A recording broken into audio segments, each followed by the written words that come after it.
1798 was the declaration of Philippine independence, the fruit of years of struggle to achieve our own identity.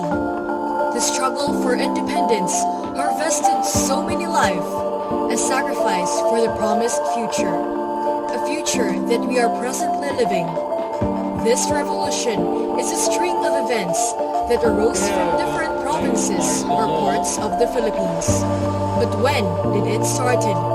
What awakens the sleeping nationality Huwag kayong maniwala sa matatamis na salita ng mga Amerikano!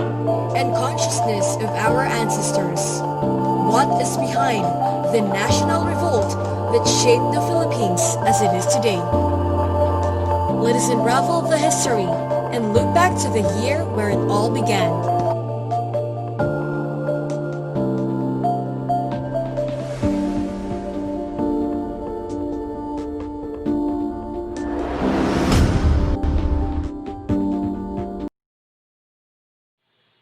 Propaganda movement is a reform and national movement that was performed and arose among young Filipinos during the 19th century. And that was the time that the Spaniards colonized our nation and harshly executed our movement by the Spanish government.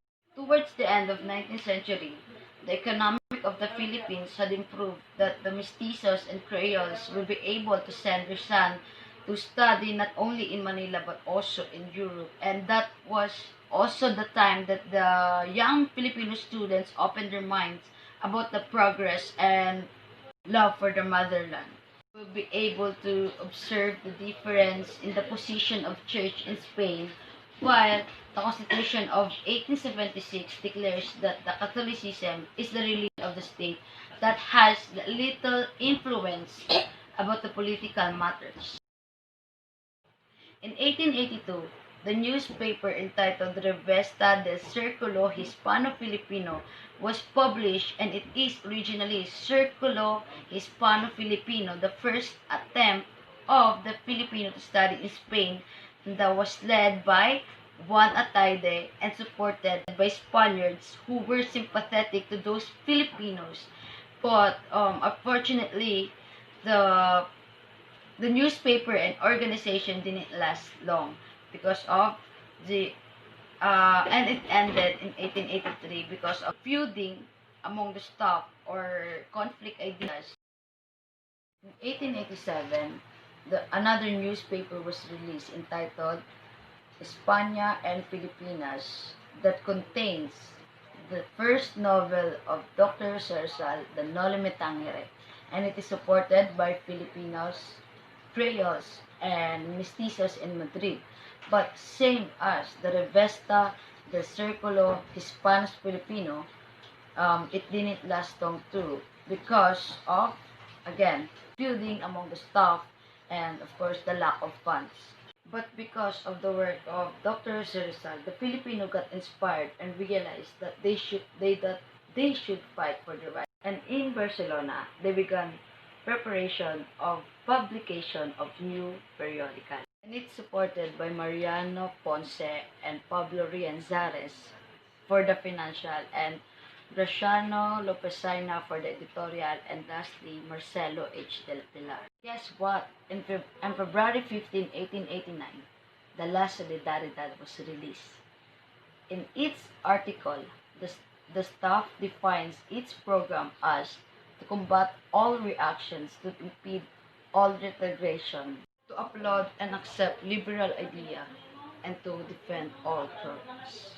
La Solidaridad is about dealing with Spanish politics, attacks priors, and reforms for Philippines. And it serves as the principal organ or the soul and blood of the propaganda movement. These are the persons who contributed.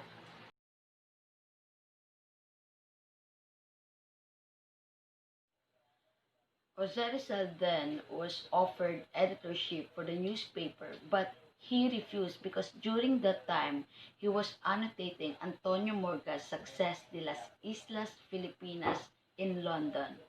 Then it was offered to Graciano Lopez Saina. During that time that Graciano Lopez Saina accepted the editorship for La Solidaridad, Marcelo H. Del Pilar took the editorship because he cannot sustain his job or work or project because he mostly spent his time at the coffee shop.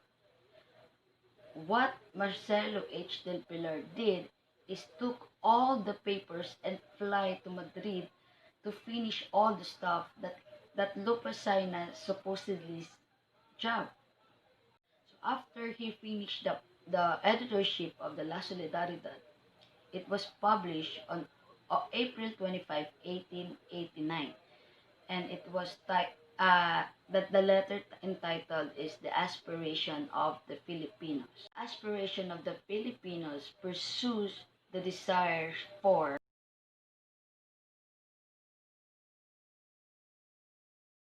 After a month of the publication of La Solidaridad on November 15, 1889, the first issue of the newspaper came out. After a month later, the periodical announced it changed the editorship to the name of Marcelo H. Del Pilar. The periodical continued to publish only until 1895 because again of the lack of funds and the internal feuding. So the final release of the newspaper was issued on November 15, 1895. But before it ends, Marcelo H. Del Pilar knew that this is his last editorship, so he left a mark or a final quote.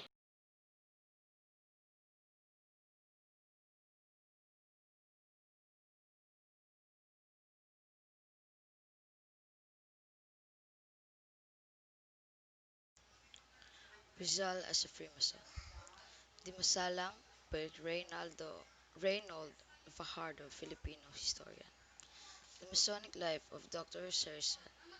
Rizal was not only a Mason, he was the only one among the leaders of the revolutionary movement during the Spanish era who deserved to be called an international Mason since he was a member of various Masonic lodges in Spain, Germany, France, and possibly England.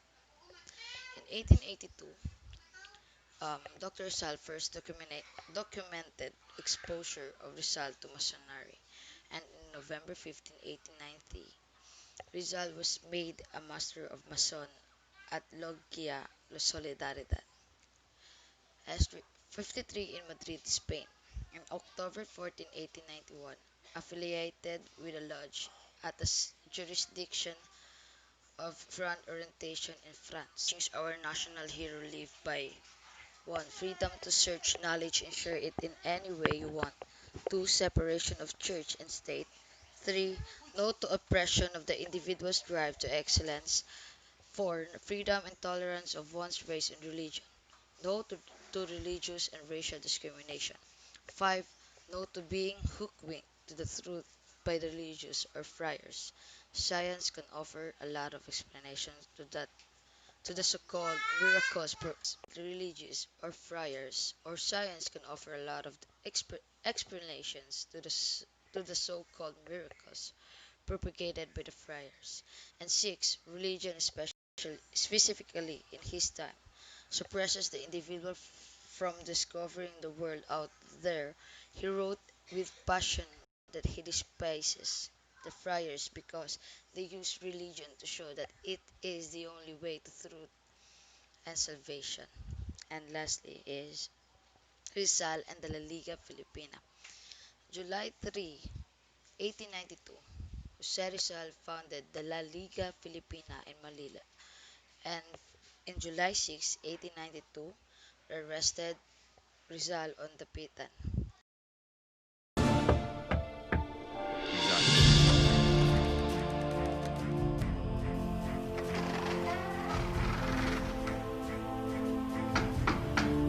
Rizal.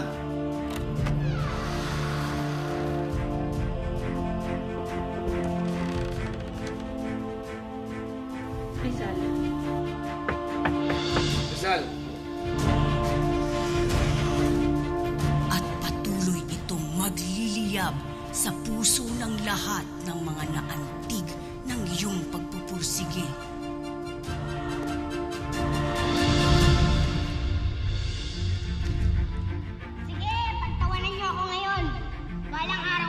Isara niyo ang monumento ko sa iba't ibang bahagi ng kapluang ito.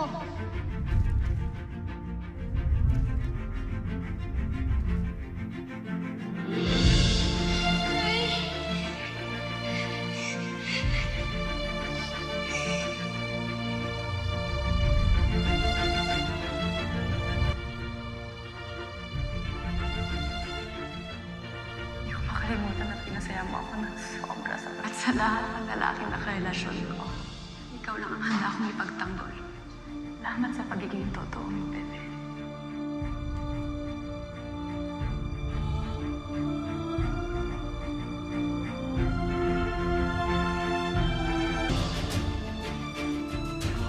Malungkot nga sigurong manood ng paglubog ng araw naman. Pero hindi natin alam, Pepe. Baka yan talaga ang tadhana.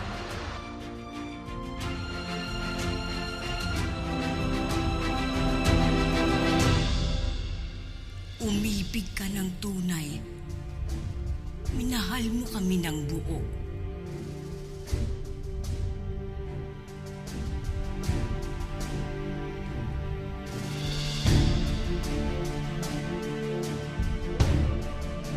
Mapanatag ka, anak ko. Hindi mapupunta sa wala ang iyong mga pagtitiis at pagmamalasakit sa bayang ito. Abunde!